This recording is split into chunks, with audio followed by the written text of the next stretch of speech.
Paint filling machines are mainly a small category of filling machines.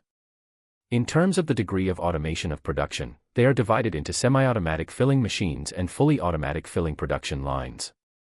In terms of the nature of the filling materials, they are divided into explosion-proof filling machines and ordinary filling machines.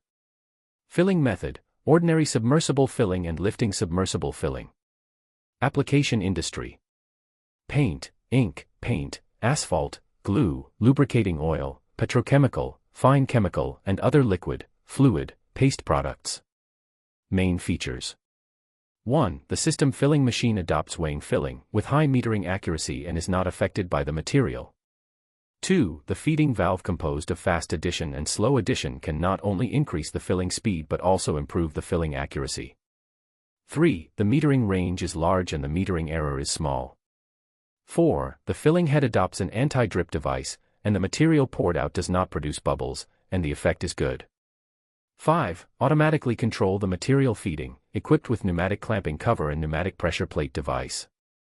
Standard configuration: instrument, GME, sensor,